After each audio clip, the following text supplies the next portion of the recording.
What would it take for Scotland Yard to call a woman the most dangerous criminal in London? Not a man with a razor, not a gang with guns, a woman in white silk gloves, shopping. London, 1925. While the Peaky Blinders terrorized Birmingham with razor blades stitched into their caps, London had a different problem. One so sophisticated, so invisible, that detectives didn't fully understand it until it was too late. It ran in broad daylight, in London's most prestigious stores, in front of hundreds of witnesses, and it was led entirely by women. One woman specifically, Alice Diamond. By the time London realised how dangerous she was, she had already taken everything. To understand Alice Diamond, you need to understand the world she was born into. Lambeth Workhouse Hospital, South London. Not a hospital in any sense you would recognise today. A workhouse was where the poor went when there was nowhere else to go, where women gave birth on straw mattresses, while the able-bodied worked in the rooms below them, where the smell of industrial soap and quiet desperation had soaked so deep into the walls that no amount of scrubbing ever fully removed it. Alice was born the eldest of 7 children to Thomas Diamond, a violent, petty criminal with 3 convictions to his name. One of them for putting a man's head through a pane of glass at a political meeting. The victim was the son of the Lord Mayor of London. This was the world Alice Diamond entered, and this was the inheritance she was given.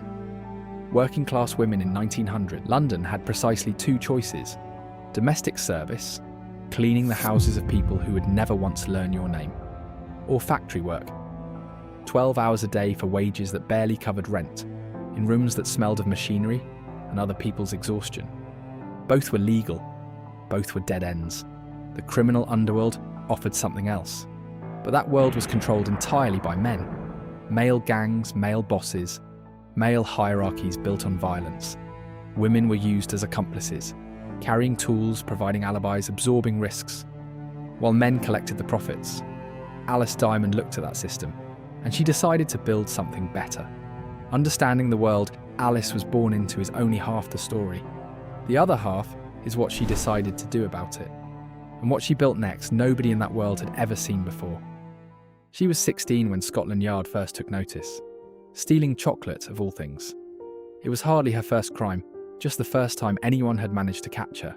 By 1915, at 19 years old, Alice Diamond was named by police and newspapers alike as Queen of the 40 Thieves, the all-female gang that operated out of the Elephant and Castle district of South London, a gang that had existed in various forms for over a century before Alice Diamond got hold of it. What she did next was transform it completely. She wore diamond rings on every finger of both hands. The rings were not jewellery, they were weapons, custom-built knuckle dusters disguised as luxury. She earned the name the press gave her, honestly, Diamond Annie. She rebuilt the gang from the ground up. First, cells. Small groups of 4 or 5 women, each assigned a specific patch of the city, each operating independently. If one cell was caught, the others kept running without interruption. It was a counter-surveillance structure that professional intelligence agencies would not formally codify for another 50 years. Second, the Hoisters Code. Precise. Non-negotiable. No drinking the night before a job. Never wear the clothes you have stolen. Always provide an alibi for a fellow member. Always support the families of women sent to prison. And never, under any circumstances, cooperate with the police. Loyalty was not a suggestion. Alice Diamond enforced it absolutely. Third, lawyers. Before any major operation, legal representation was already arranged and briefed.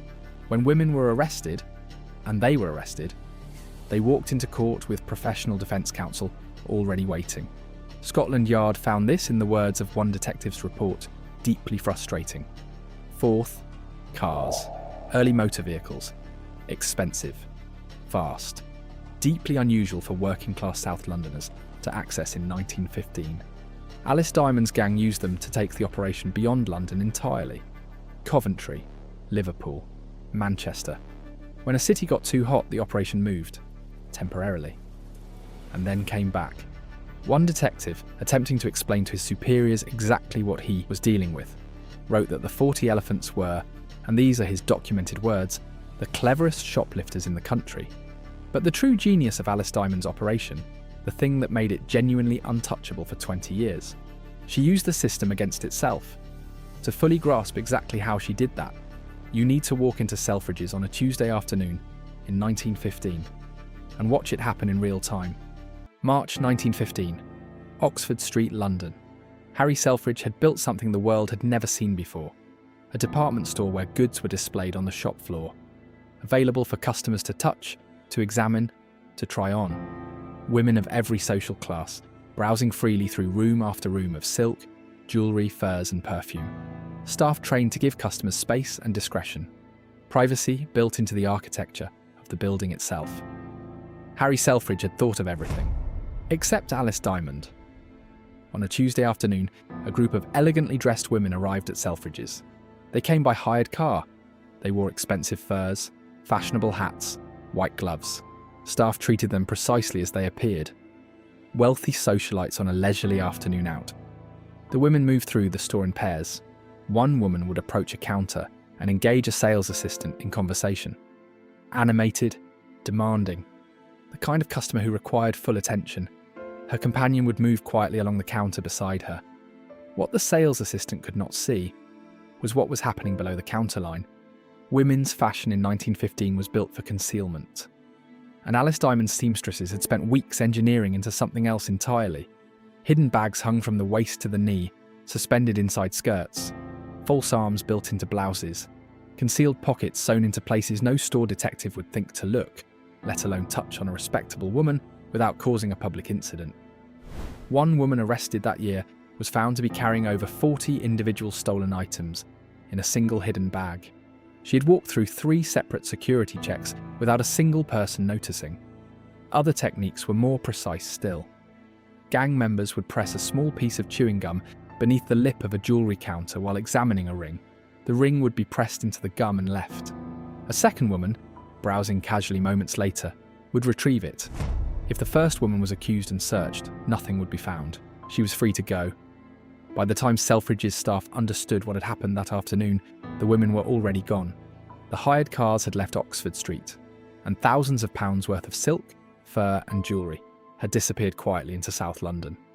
Not a single arrest was made.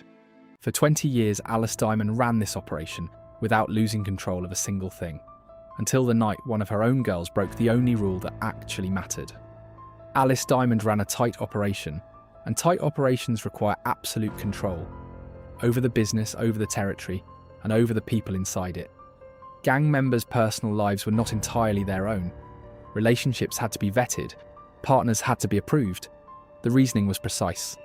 A man who knew too much about the 40 elephants was a liability. A husband under pressure could become a police informant. A marriage could become a weakness that Scotland Yard could reach through.